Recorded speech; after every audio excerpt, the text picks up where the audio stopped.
Assalamualaikum warahmatullahi wabarakatuh. Hai kawan Bekesah, berjumpa lagi di podcast Bekesah, bincang kesehatan, aku sehat, Nuan sehat, sehat milik kita bersama. Saya Mayu Gantami, hari ini saya tidak sendiri tapi saya ditemani oleh narasumber yang spesial yang hari ini sudah ada di samping saya.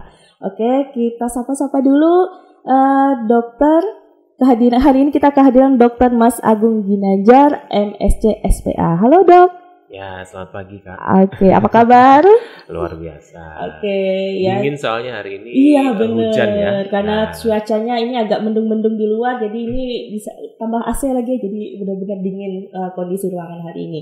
Nah, dokter ini dipanggil Dokter Agung boleh. Dokter Agung boleh ya, karena Mas Agung. Jadi kesannya masnya ini juga, ya saya kira awalnya ini masnya ini tambahan, ternyata Bukan, memang bagian dari nama. ada bagian nama itu. Oke, jadi Dokter Agung ini merupakan dokter di RSUD Ahmad Diponegoro dan beliau juga merupakan anggota pengurus ya, ketua. Oh ya, ketua ID ya untuk cabang Putusibau atau Kapuas Hulu. Putusibau.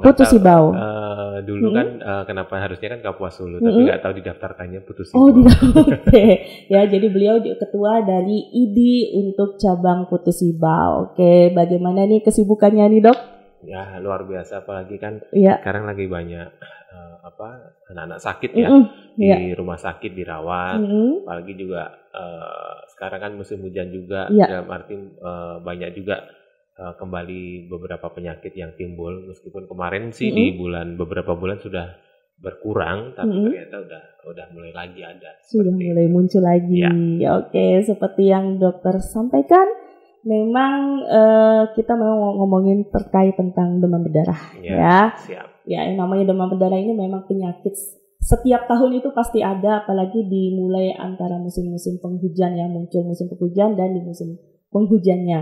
Nah, kalau kita berbicara demam berdarah, sebenarnya sih saya yakin masyarakat atau kawan Bekesah sendiri juga udah nggak aneh lah dengan demam berdarah, dan di mana-mana juga udah sering kita gaung-gaungkan terkait pencegahannya, penyebabnya, oleh karena apa. Nah, kita tahu kalau demam berdarah ini kan disebabkan oleh nyamuk Aedes aegypti. Nah, kalau dari dokter mungkin bisa sedikit cerita nih, sebenarnya untuk nyamuk Aedes aegypti ini penyebarannya seperti apa sih? Oh ya, nah kalau misalnya demam berdarah ini kan sebenarnya disebabkan oleh nyamuk Aedes aegypti ya. Itu merupakan yang nyamuk betinanya. Oke. Kemudian dia itu menghisap darah, jadi antrofilik seperti itu. Kemudian yang perlu diketahui adalah dia menggigit pada siang hari, pagi sampai petang lah intinya seperti itu.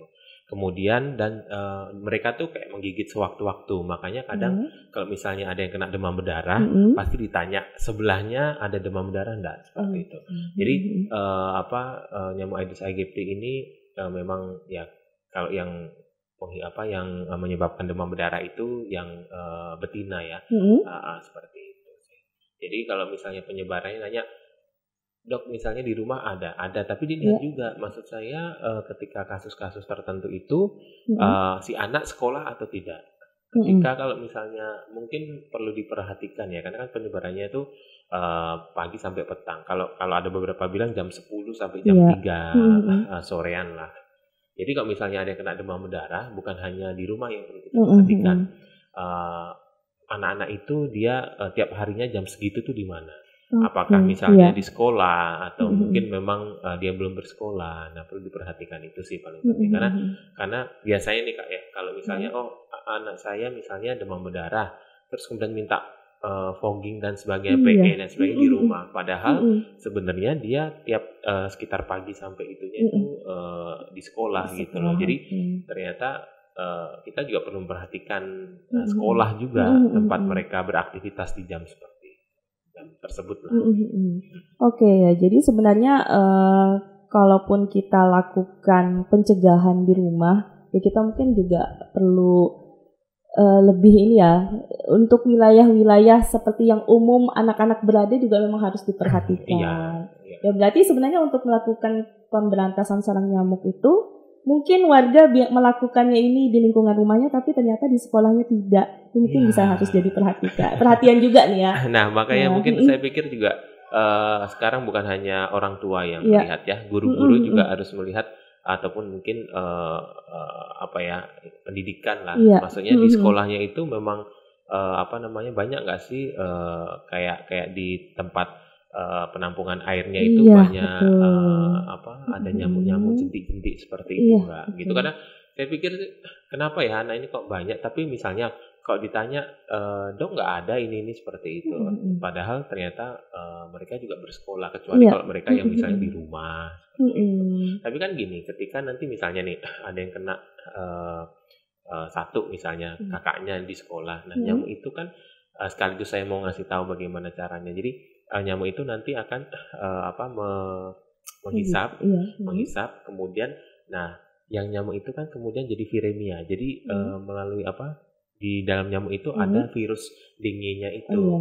Baru nanti kemudian si virus itu digigitlah yang lain, sehingga dia melalui air liur itu menularkan yang virus dengue yang dia bawa, yang sudah istilahnya dia menghisap dari yang sakit dulu, kemudian ke yang anak yang baru yang belum sakit. Itu sebenarnya cara dia menggigit seperti itu sih. Nah, jadi mungkin ini bisa jadi perhatian juga ya untuk Bapak Ibu guru ya, kawan bekesah di rumah, untuk bisa melakukan sebenarnya pemberantasan sarang nyamuk di lingkungan sekolah atau mungkin di lingkungan publik ya. Nah, mungkin yang jadi belum kawan bekesah ketahui terkait tentang demam berdarah ini kan sebenarnya ada istilahnya, tadi kan disebabkan oleh virus dengue ya Dok ya. Nah, ada namanya, kalau kita dengar adanya demam dengue sama demam berdarah dengue nih. Mungkin banyak yang belum tahu. Sebenarnya apa sih perbedaannya nih antara demam dengue sama demam berdarah dengue? Kan tadi dibilang disebabkan karena virus. Nah, virus itu kalau misalnya yang dengue itu ada den 1, den 2, den 3, den 4. Nah, virus itulah yang menyebabkan demam berdarah. Kemudian ketika menggigit terus menyebabkan dia anak itu terkena demam berdarah. Dulu memang ada dibagi menjadi misalnya demam DBD atau demam berdarah dengue atau cuma demam dengue.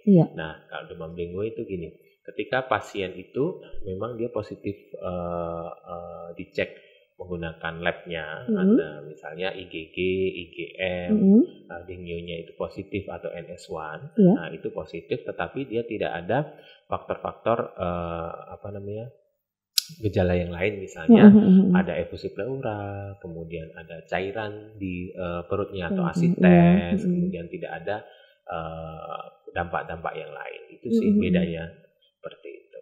Oke, nah mungkin biar kawan bekesah lebih bisa memahami sebenarnya lebih bahaya yang mana nih, dengue sama atau demam berdarah dengue-nya? Sebenarnya kalau sekarang kan itu sudah dibagi lagi menjadi severe dengue, sebenarnya yang terbaru yang itu memang dari klasifikasi dari UKK atau infeksi tropik dari IDAI. Tapi intinya adalah gimana kalau misalnya bahaya atau tidak lah ketika dia sudah menjadi pasien itu shock. Shock itu bukan orang kaget tersyok gitu enggak. Enggak. Jadi ada tanda-tanda yang menyebabkan misalnya gini. Kan demam berdarah itu pertama kan panas tinggi gitu kan. Kemudian kadang dia langsung turun. Nah, turun itu di hari ketiga sampai hari ketujuh, dibilangnya pelana kuda. Nah, maksudnya itu Jadi ketika turun itu kita nggak pernah tahu apakah turun itu memang sembuh ataukah turun itu memang di hari ketiga itu memang dia terjadi perburukan. Nah, ketika terjadi perburukan misalnya penurunan kesadaran, kemudian ada perdarahan, kemudian ada shock yang saya bilang tadi. Nah, itu tanda-tandanya adalah satu, akral dingin. Jadi kalau misalnya di kaki ya, bukan di tangan. Di kaki itu sudah dingin, tapi kaki dingin itu ada dua. Memang karena cuaca atau tidak, kita membedakannya adalah di mana. Nah, ini orang tua juga harus tahu. Membedakannya adalah ketika misalnya ini kaki anak dingin, kan biasanya dok anaknya dingin kakinya. Oke. Coba kompres pakai air hangat. Ketika dikompres dengan menggunakan air hangat ternyata masih dingin, berarti itu tanda kegawatan. Kalau dikompres istilahnya sudah hangat, berarti itu karena cuaca dan sebagainya. Gitu, kayak sekarang ini kan dingin kan. Terus yang kedua adalah tanda capillary refill. Capillary refill tuh ini yang di kaki, tapi harus di kaki. Jadi kita pencet di jempol kaki sebenarnya. Pokoknya kalau bedanya dewasa sama anak, mungkin kalau anak tuh lebih ke kita memeriksanya di kaki ya, termasuk capillary refill ini. Kalau misalnya kita pencet ini misalnya lebih dari 3 detik, berarti itu tandanya tanda kegawatan atau shock. Tanda dipencetnya misalnya kan biasanya kan kita ada tanda merah ya. Kita gini kan merah terus kemudian kembali ke putih kan. Itu kalau misalnya lebih dari 3 detik itu biasanya itu tanda shock. Kemudian nadi. Nah, kita raba di nadi di kaki atau dorsalis pedis kalau kita bilang.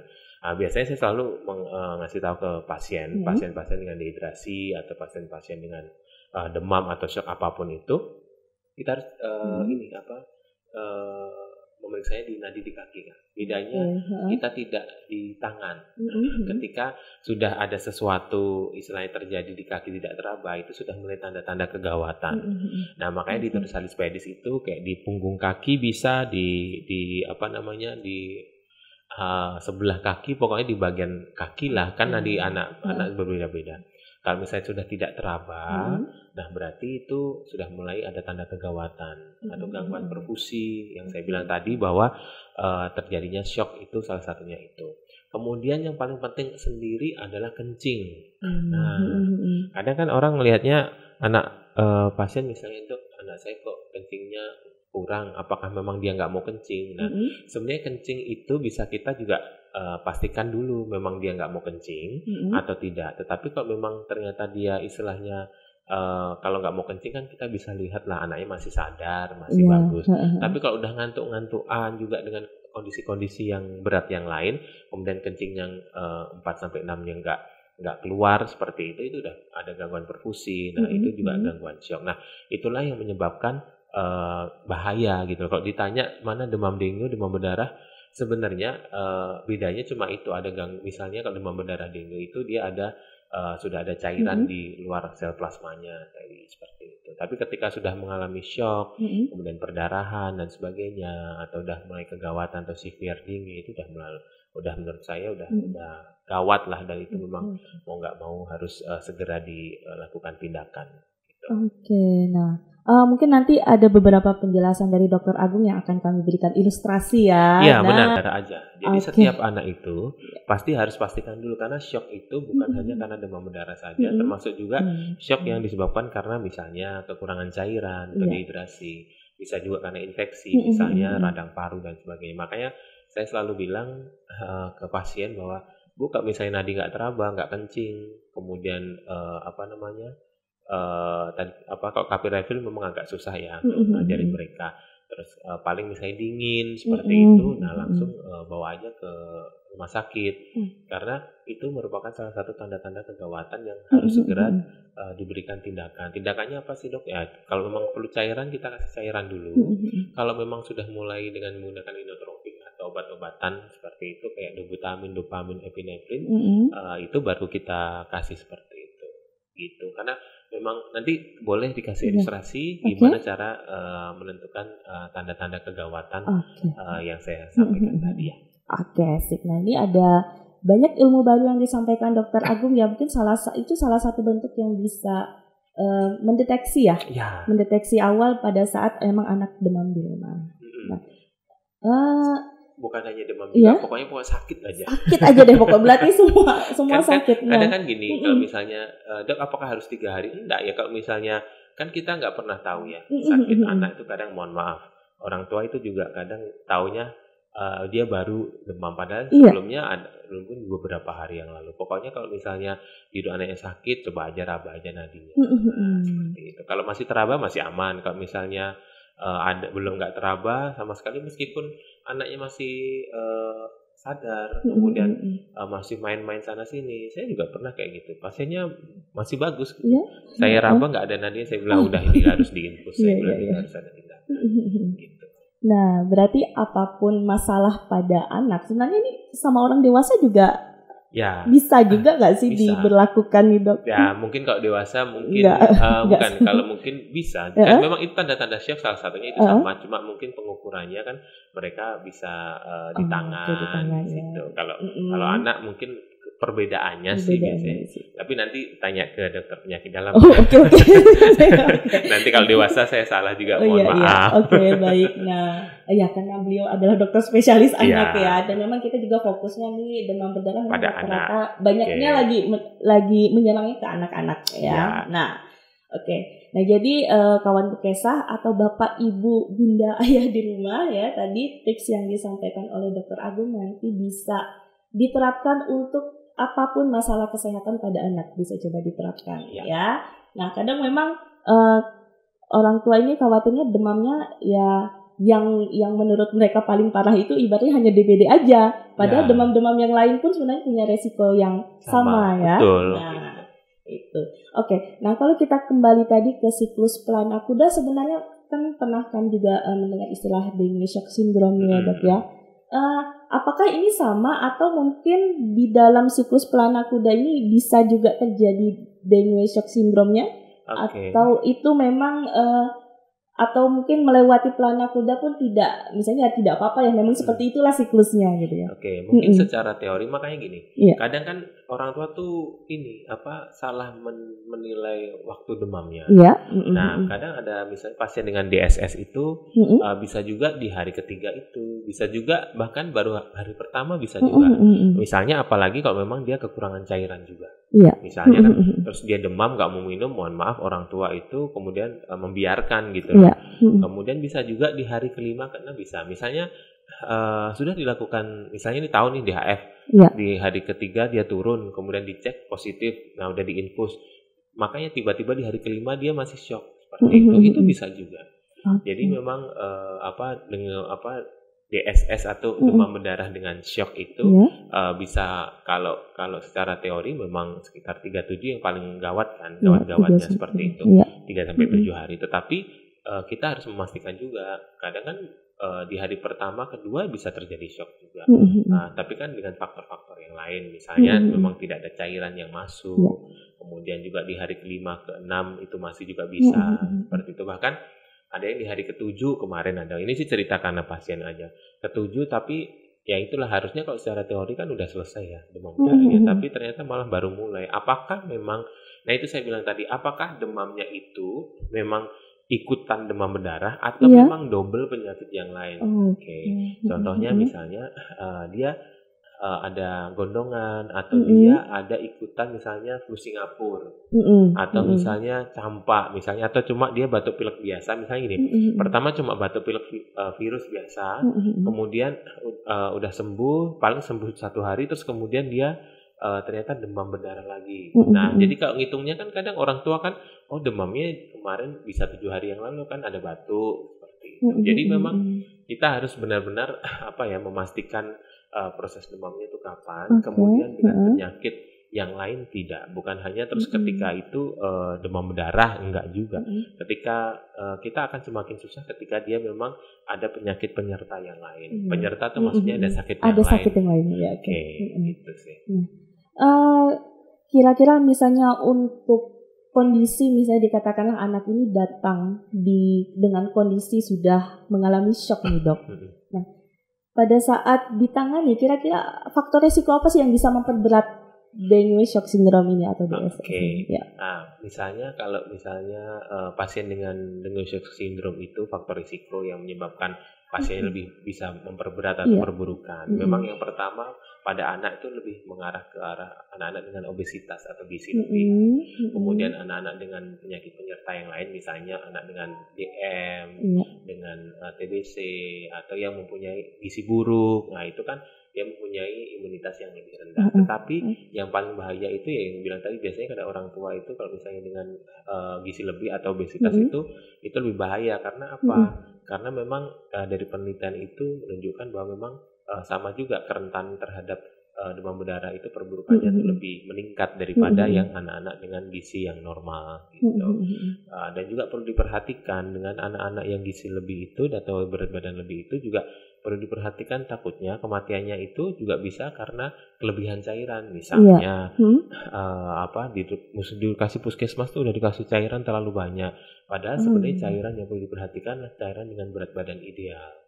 Nah, itulah yang perlu diperhatikan. Mungkin bukan hanya orang tua ya, petugas kesehatan juga harus tahu bahwa ketika memberikan cairan pada pasien dengan demam berdarah atau mungkin pasien-pasien lain dengan anak yang gemuk atau yang misalnya obesitas atau gizi lebih, itu harus menggunakan berat badan ideal gitu loh. Nah, mohon maaf kadang kan misalnya kita kan jauh, misalnya petugas kesehatannya udah nginfus dulu lah dok, diguyur sama mereka, tapi ternyata kelebihan cairan terus malah kematiannya bukan karena demam berdarahnya, karena kematiannya itu karena kelebihan cairannya itu, sehingga menyebabkan kardiomiopati. Maksudnya nggak ada gangguan jantungnya lah. Nah, jadi kematiannya itu sayang bukan demam berdarah. Jadi kalau ditangani dengan baik, demam berdarahnya bisa bagus. Tapi kalau cairan yang banyak juga itu menyebabkan kematian juga. Jadi berlebihan juga bisa berbahaya. Oke. Nah, ini dok, mungkin ada terkadang nih orang tuanya nanya ya, kalau misalnya anaknya pada saat dirawat kira-kira mau dikasih apa sih kalau untuk orang DBD untuk asupan nutrisinya. Nah, ini mitos atau fakta sebenarnya untuk konsumsi jambu biji itu benar atau tidak, atau memang yang penting asupan nutrisinya masuk? Ini yang sebenarnya itu mitos atau fakta atau bagaimana? Ya, saya kembali sebelumnya gini. Pokoknya intinya ketika anak sakit kita perhatikan yang pertama adalah cairan. Jadi konsumsi cairan. Kalau misalnya kadang dok nggak mau makan, nggak mau makan masih bisa kita terima asal dia sedikit-sedikit. Tapi kalau sudah nggak mau minum sama sekali atau cairan nggak masuk sekali, itu sangat tidak boleh istilahnya gitu. Makanya sebenarnya kalau dengan pasien demam berdarah juga sebenarnya obatnya itu cairan. Itu sebenarnya kalau untuk masalah jambu biji kah atau angka atau apa untuk menemukan trombosit itu sebenarnya mitos saja sih. Meskipun memang ada beberapa penelitian dia bilangnya begitu, tapi sebenarnya untuk demam berdarah itu hanya cairan, karena nanti ya seperti tadi bilang, ketika di hari ke 3, 4, 5 turun, nanti di mulai hari ke 6, 7 itu nanti akan trombositnya naik sendiri asalkan dia cairannya tercukupi. Makanya sebenarnya demam berdarah itu kuncinya adalah obatnya sebenarnya cairan. Makanya selalu saya bilang, mau demam apapun, saya bilang tadi misalnya ada demam kan kita nggak tahu gejalanya, apakah itu demam berdarah atau yang lain gitu kan, karena kalau kita sudah datang dengan demam mual kan kita bisa apa aja penyebabnya. Tapi yang penting harus banyak minum, kalau nggak minum nanti itu paling bahaya gitu. Jadi orang tua juga harus misalnya memperhatikan ketika anak sakit juga minum. Sebenarnya obatnya itu cairan aja. Kalau misalnya mohon maaf ada iklan misalnya harus jambu biji atau apa, kalau saya sih karena itu cairan itu bisa ya kebetulan aja misalnya minum jambu biji misalnya jus itu terus kemudian hari ke-6 naik ya, karena memang nanti prosesnya di hari ke-6, 7 itu trombositnya naik. Dan mau minum susu pun boleh, yang penting cairan terpenuhi sesuai dengan minimalnya sesuai dengan berat badan lah gitu. Oke, nah kawan bekas saya jadi sudah terjawab, tidak mesti dengan jambu biji, jadi intinya asupan cairannya. Nah, mungkin ini juga ada yang persepsi yang gawat juga nih, terkadang untuk orang tua yang kebetulan anaknya dirawat di rumah sakit, anaknya nggak mau makan, nggak mau minum, berharap dari infus nih dok. Nah itu tuh gimana tuh? Jadi ya udah deh ngikutin maunya anak nih gitu.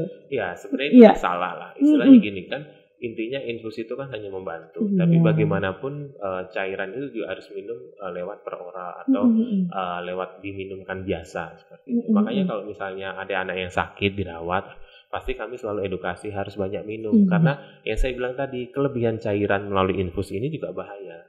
Tapi kalau misalnya kelebihan cairan melalui per oral itu ya nggak terlalu signifikan gitu loh. Makanya kalau misalnya bahkan gini, misalnya nih anak dengan sudah ada cairan di paru-paru, cairan itu menyebabkan sesak, itu bahkan kita harus kurangin cairannya melalui infus. Di mana kita biar cairan, kebutuhan cairannya di anak itu tercukupi ya dari minum. Kalau minum nggak bikin dia istilahnya di cairan tambah sesak dan sebagainya. Makanya kalau misalnya ada dirawat, intinya adalah tetap bagaimanapun asupan melalui per oral atau misalnya makan minum biasa itu harus dilakukan. Kalau misalnya dok nggak bisa makan, udah nggak masalah. Saya selalu bilang bukan nggak masalah 100%, tidak. Tapi maksud saya tetap diberikan intervensi. Apalagi kalau misalnya anak sakit itu kan tetap akan berkurang ya makannya. Kita aja sakit aja kan berkurang. Meskipun pokoknya harus makan, harus minum. Nah, itu. Tapi utamanya tetap cairan itu harus diperhatikan. Kadang mereka mikir makanan dulu. Yang dipikirkan nggak mau makan, padahal sebenarnya paling bahaya kalau nggak mau minum itu yang paling bahaya. Itu sih yang paling prinsip utama juga. Oke, jadi bisa jadi catatan untuk kita semua. Intinya pada saat terutama demam ya, demam ini yang penting asupan cairannya. Jadi jangan berharap juga dari infus, tetapi yang penting kalau kita bilangnya per oral ya, atau memang yang memang dimasukkan di mulut. Nah, oke kalau biasa.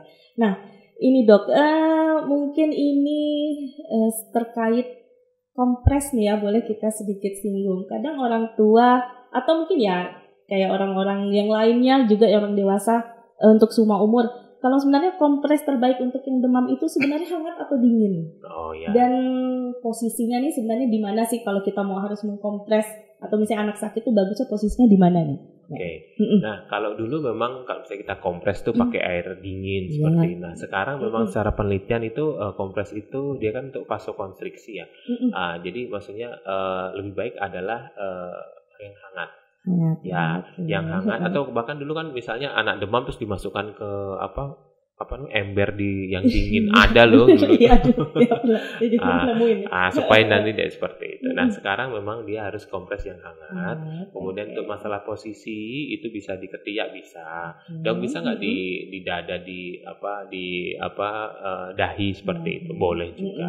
Yang penting intinya adalah mengkompres dengan suhu yang hangat ya. Nggak usah panas-panas, maksudnya kadang kalau panas nanti malah jadi kulit itu kan terjadi iritasi gitu.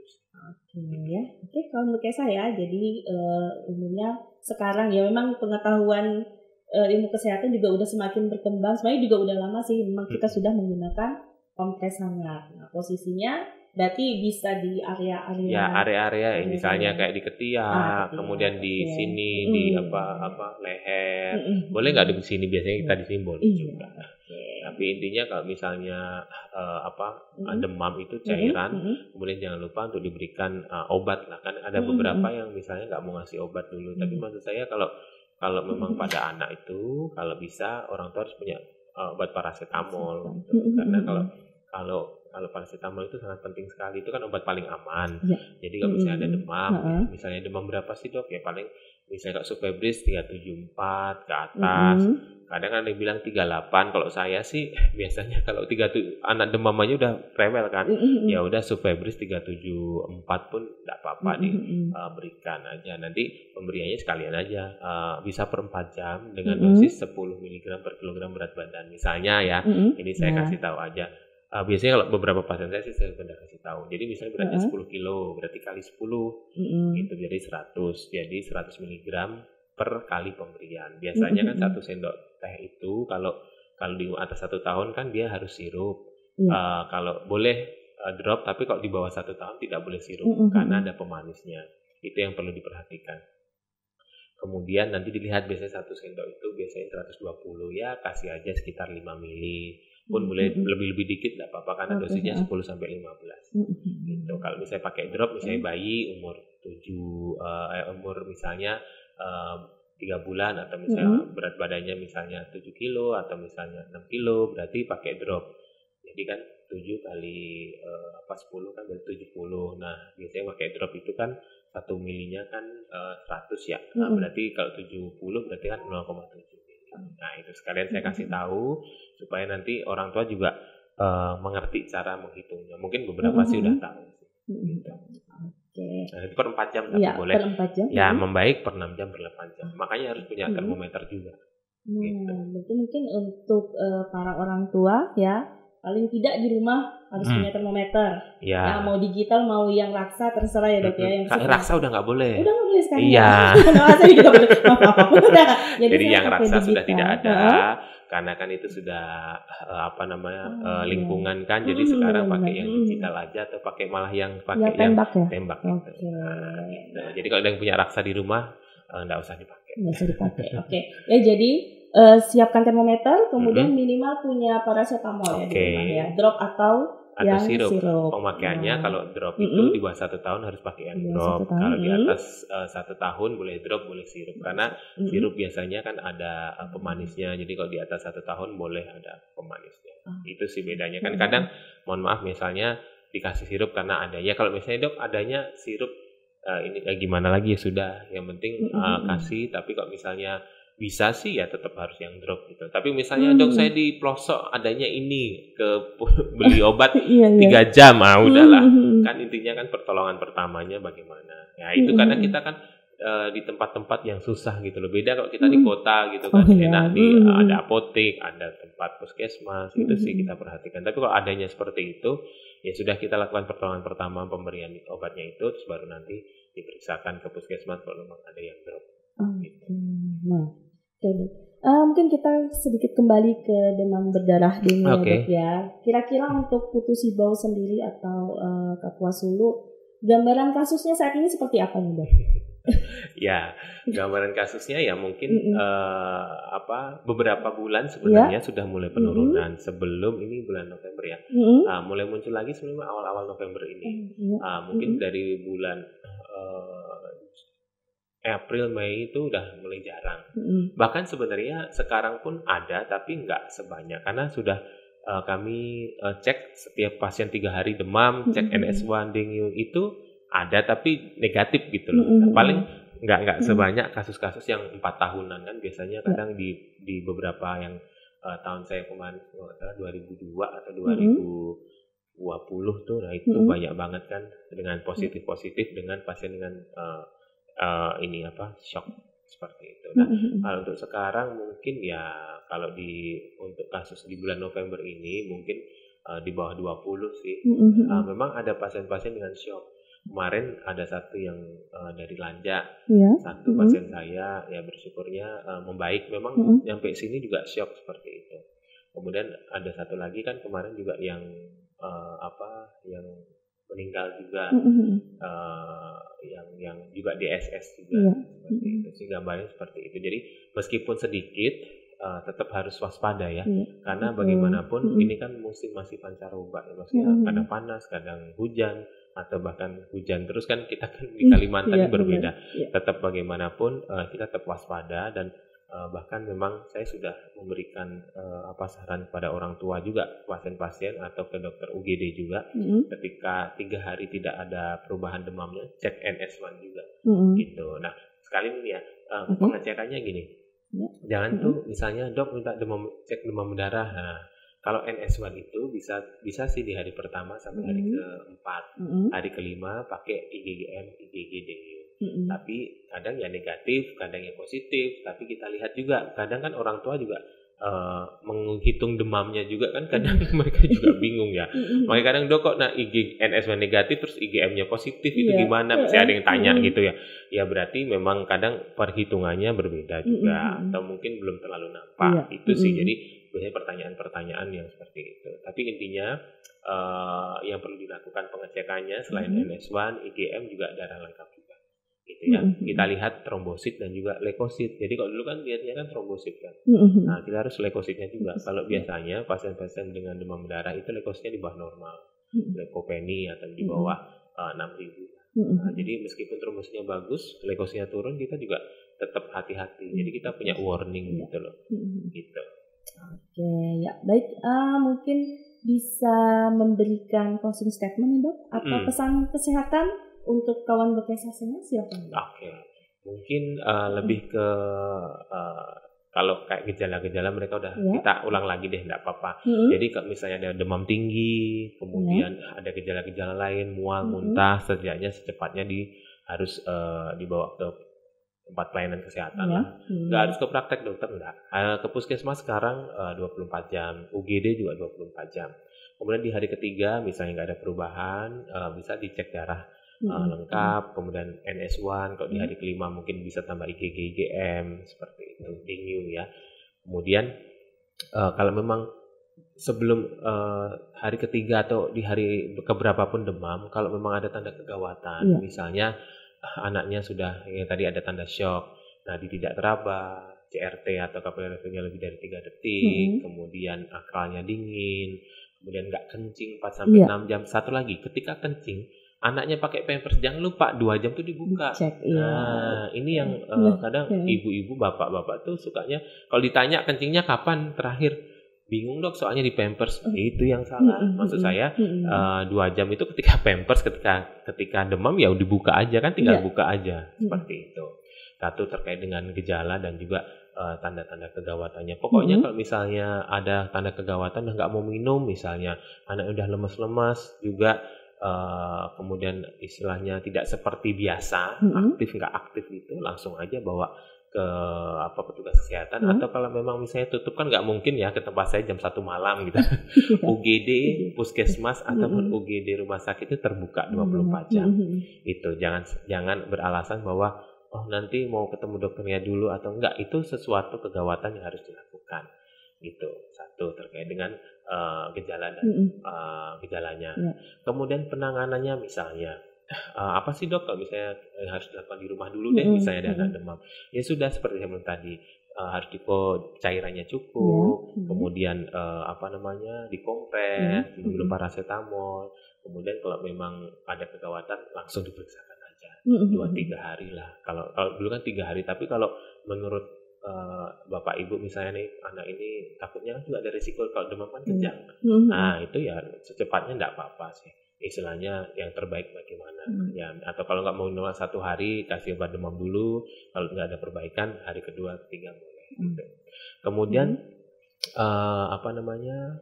terkait dengan pencegahan mungkin udah ya 3M seperti itu. Yang penting adalah memang kita juga melihat di sekolah-sekolah memang apakah banyak jentik nyamuk dan sebagainya, dan kita pikirkan bahwa penyebaran itu sekitar jam 10 sampai jam 3. Di mana sih anak itu berada? Gitu. Jadi juga ini kerjasama dengan dinas pendidikan juga sih, istilahnya melakukan PE, dan itu juga di sekolah-sekolah juga sih saya sarankan. Terus kemudian kalau misalnya dengan sudah kira-kira kok ada perdarahan, mimisan juga, udah langsung aja bawa ke petugas kesehatan. Itu saja sih mungkin yang bisa saya sampaikan. Dan juga sama juga tadi terakhir adalah mengenali tanda kegawatan harus bisa dilakukan oleh orang tua. Itu biasanya beberapa pasien saya sudah saya ajarin, mereka ngerti tapi biasanya nanti lupa. Nanti videokan aja, kita kasih itu ya. Nah, itu paling penting sekali. Tapi namanya juga kan karena bukan orang kesehatan, mungkin kan memang awam. Tapi biasanya kadang kalau di rumah sakit pun mungkin kalau ada beberapa pasien saya yang pasti selalu saya kasih tanda tuh.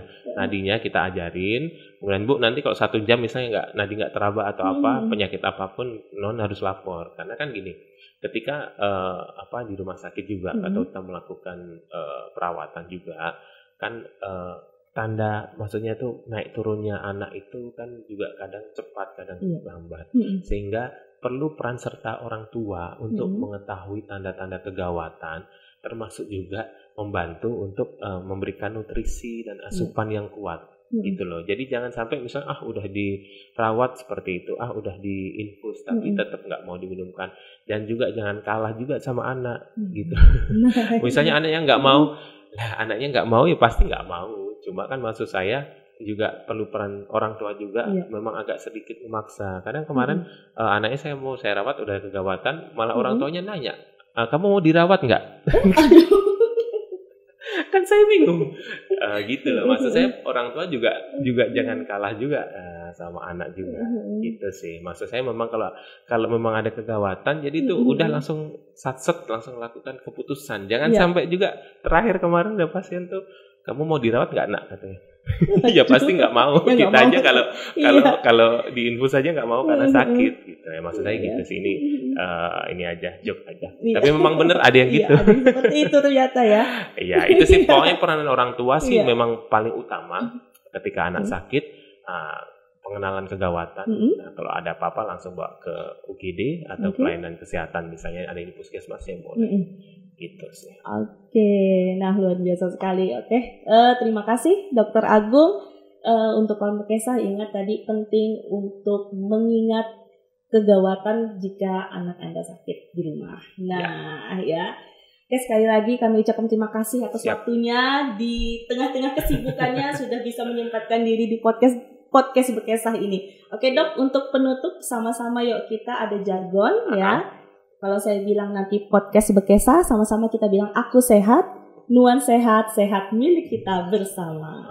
Oke, Dok ya, siap.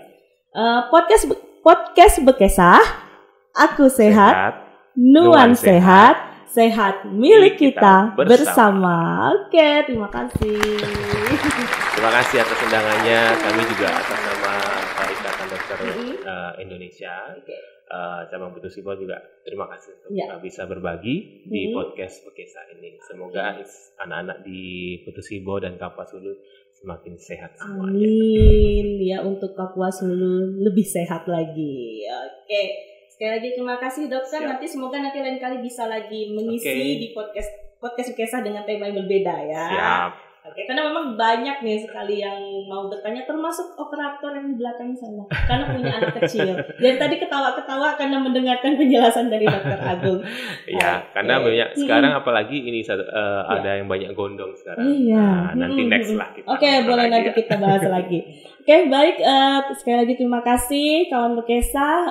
Demikian podcast hari ini. Semoga bermanfaat. Sekali lagi waspada dan untuk selalu ingat tanda kegawatan jika anak Anda sakit di rumah. Sampai jumpa di podcast Bekesah selanjutnya. Assalamualaikum warahmatullahi wabarakatuh.